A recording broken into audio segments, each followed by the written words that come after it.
গান শেখার মতো তেমন কোনো কিছু আমার কাছে ছিল না। যেমন সব কিছুতে কোনো ইনস্ট্রুমেন্ট বা আর্থিক অবস্থা এমন কিছু ছিল না। মা আমাকে হাতে তালি দিয়ে গান শিখাইছে।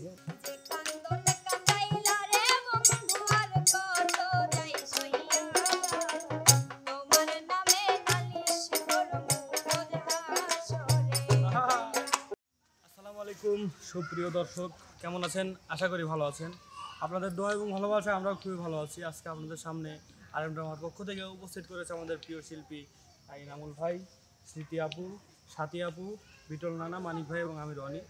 তো আজকে আমরা একটু ভিন্ন, যদি বলেন এটা বিনোদন, আবার বলতে পারেন এটা জীবনী। কারণ আজকে আমাদের যে কতজন শিল্পী আছে তাদের বাস্তব জীবনের গানকে ভালোবেসে কে কতটুকু স্যাক্রিফাইস করেছে সেই বিষয়টা নিয়ে একটু কিছু কথা শুনবো সবার মুখ থেকেই। এবং সর্বোপরি আমরা একটা গান শুনবো, সেটা অবশ্যই পর্বভিত্তিক। তো সর্বপ্রথমে আমি গানের জন্য কে কতটুকু নিজের জীবন থেকে সময়, অর্থ বা ভালোবাসা স্যাক্রিফাইস করছে সেই বিষয়টা আমরা সর্বপ্রথম শুনতে যাব আমাদের সাথী আপুর কাছে।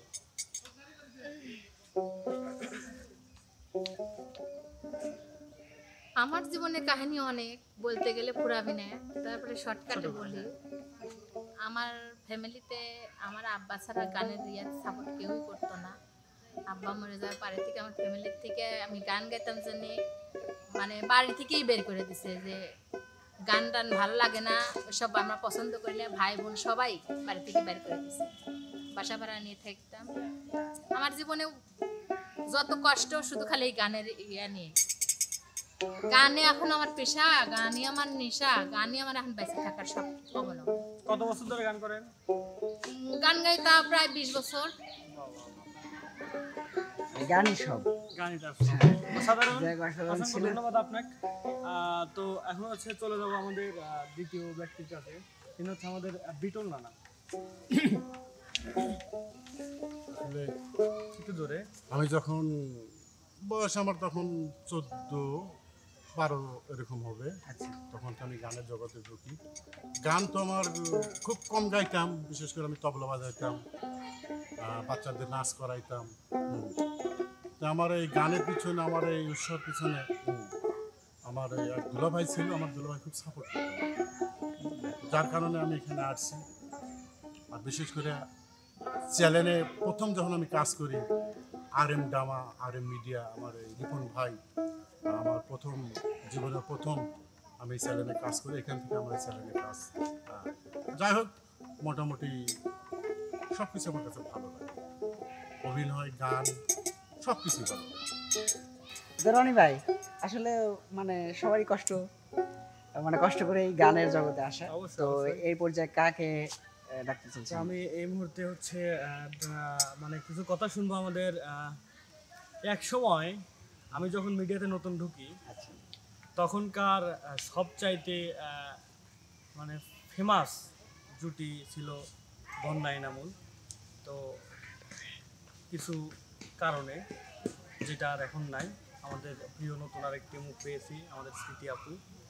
তো আমি ইনামুল ভাইয়ের কাছ থেকে একটু, মানে আমরা যদিও এই মিডিয়াতে আসার পরে যা তার জীবনের যে ঘটনাগুলো অবশ্যই জানছি, তো এখন আমি মানে পার্সোনালি জিজ্ঞাসছি যে মিডিয়ার আগে আপনার এই মিডিয়াতে ঢোকা বা সঙ্গীতে পদার্পণ করা এবং আপুর সাথে যে আপনার যে জড়ানোটা, এই জায়গা থেকে কিছু কথা বলবেন। আসলে ছোট থেকে গান করতাম। হ্যাঁ, আমি দেখছি। আমি 5 বছর পর থেকে, মানে আমার যখন বয়স 5 বছর, তখন থেকে গান করি। গান শেখার মতো তেমন কোনো কিছু আমার কাছে ছিল না। যেমন সব কিছুতে কোনো ইনস্ট্রুমেন্ট বা আর্থিক অবস্থা এমন কিছু ছিল না। মা আমাকে হাতে তালি দিয়ে গান শিখাইছে। তো ওখান থেকে আস্তে আস্তে শিখতে একটা উস্তাদের কাছে গান শিখি। উস্তাদের নাম পবিত্র কুমার পবিত্র। উনি আমাকে গান শিখাইছে, কোনো পারিশ্রমিক নিয়ে নাই। ওখান থেকে আস্তে আস্তে গান করতে হুট করে একদিন এসে স্পটি হয়, কথা হয়, হওয়ার পরে তাদের ওখানে যাই গান করি। সেখানে প্রথম যেদিন গেছি, তখন থেকেই অনেক মানুষের, অনেক ভক্তের সাড়া পেয়েছি। তো ওর সাথে আমার দেখা হয়েছিল একটা মাঝারে, গান মস্তানগড়। না তিসিখালি তিসিখালি ঘাসি- ঘাসিরা বাড়ি। আচ্ছা আচ্ছা আচ্ছা। তো মাজারে দেখা হয়েছিল, তো দেখা হওয়ার পর ওখান থেকে কথাবার্তা তার পরিবারের সাথে আমার কথাবার্তা হওয়ার পরে তো আস্তে আস্তে এগুলো কথা হইতে হইতে পরে আমি তো দুইজন যে একত্রিত হয়ে এই যে আজ মিডিয়ার সামনে দাঁড়াইছেন, কতটুকু কষ্ট গেছে একটু ছোট করে বলতেন। ওরে যখন আমি আমার বাড়িতে নিয়ে আসি, আর পরিবার তো আমার সাথে বিয়ে দিবে না, কারণটা হচ্ছে আমি গান করি এর কারণে। ওর পরিবারও গান পছন্দ করে না। তো আমি তো মূলত দেখছি, ও আসছে এই আপনি কারণে কিন্তু গান বলে খুব মূলত আগে থেকেই। ওর পরিবার গান পছন্দ করে না। পরে ওর বড় বউ একজন গানের টিচার, হ্যাঁ হ্যাঁ। ওর বাবাও একজন মানে গান- সঙ্গীত প্রিয় লোক। গান পছন্দ করে না তা না, গান পছন্দ করে কিন্তু গানের কারোর সাথে হ্যাঁ বিয়ে হ্যাঁ, দিবে এইটা না। আলাদা একটা ওর বিষয়। পরিবার গানের কোনো ছেলের সাথে বিয়ে দিবে না। ওকে আমি বারবার বুঝাইছি যে তুমি তোমার পরিবারকে বলো, বলছে যে পরিবারকে বললে আমার সাথে তোমার আর কথাবার্তা বলতে দিবে না। আস্তে আস্তে আস্তে আস্তে যে যখন দেখলাম যে না তার পরিবার মানতেছে না, তখন ওরে নিয়ে আসি আমি। তো নিয়ে আসার পরে অনেক ঝয় ঝামেলা, তার মধ্যে ইউটিউব চ্যানেলে আসতে পারি নাই, অনেক অনেক দিন একটু সমস্যায় ছিলাম। তার মধ্যে আমি একদিন আপনাদের বাসায় গেছিলাম, তারপরে অনেক কষ্টে একদিন শুটিং করছি আমি, মানে সময়টা মনে আছে। তো যাই হোক, অনেকটাই স্যাক্রিফাইস করছেন। তো আপুর ফ্যামিলি থেকে যে প্রেশারটা আসছে, সেটা ট্যাকেল দিয়ে যে ভালোবাসাটা প্রকাশ করে টিকে আছেন, দোয়া করে এইভাবে থেকে যান, এটা হচ্ছে সর্বোপরি দোয়া। তা আপনার গানে আসা কিভাবে আর কি যদি বলতেন, মানে ভাইয়ের সাথে জড়ানোর পরে নাকি তার আগেই আসা? না, তার আগেই আসা। ও মূলত গান করে 3 বছর হচ্ছে, 3 বছর হচ্ছে। 3 বছর না 4 বছর, 3-4 বছর 4 বছর হবে। আর আমি গান করি আপনার 17। তো যাই হোক, আমরা তাহলে কি গান শুনবো আপনাদের মধ্যে কার মুখ থেকে? অসিতির মুখ থেকেই গান শুনি, কারণ নতুন নতুন নতুন। আচ্ছা আচ্ছা, তাহলে আপু বোঝে না। গান শুরু করেন। তার আগে আমাদের আরেকজন শিল্পী উপস্থিত, নামটা বলা হয় নাই। আপু আপনার নামটা আপনি নিজে একটু বলে দেন। হীরামণি। হীরামণি। তো আসলে গানের মধ্যে যে আপনি আসছেন, আমি জানি খুব অল্প দিনেই, মিডিয়ার হয়তো অল্প দিন, কিন্তু হয়তো গান আগে থেকেই গান। তো একটু জানতে চাচ্ছি যে গানে আসা কিভাবে?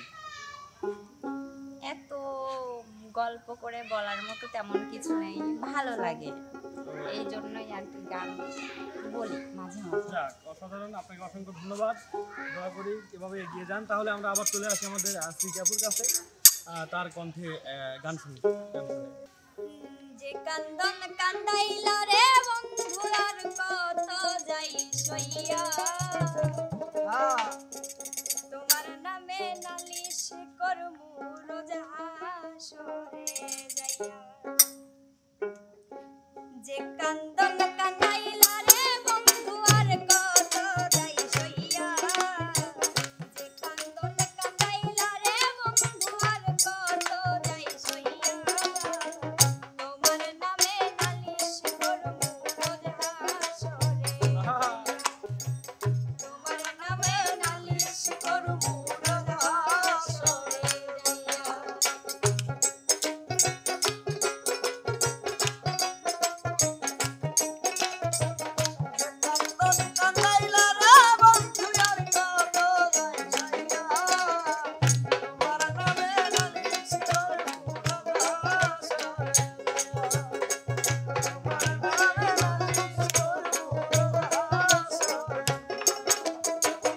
আমি মানে তুমি বন্ধু, তুমি মানে আমি, এক সেকেন্ড শ্বাসের চেয়ে তুমি ছিলা দামি।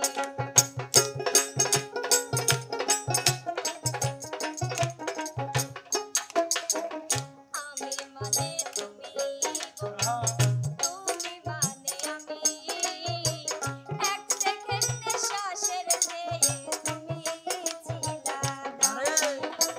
তবে কেন দিলা রে দুঃখ গির্জা ভরি হইয়া, তবে কেন দিলা রে দুঃখ গির্জা ভরি হইয়া, তবে কেন দিলা রে দুঃখ গির্জা ভরি হইয়া, তোমার নামে নালিশ করমু রোজ হাসরে যাইয়া।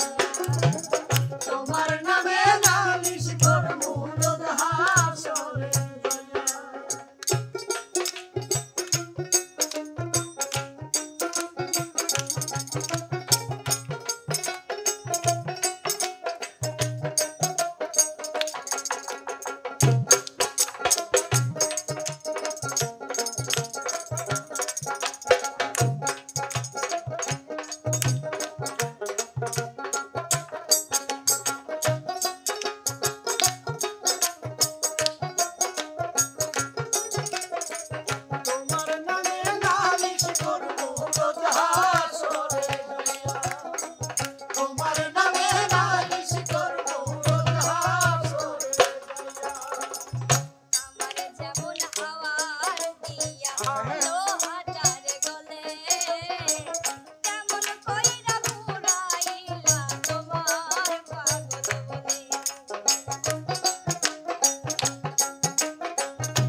যে কয়জন উপস্থিত ছিল প্রিয় শিল্পী তাদের জীবনের কিছু স্যাক্রিফাইসের ঘটনা।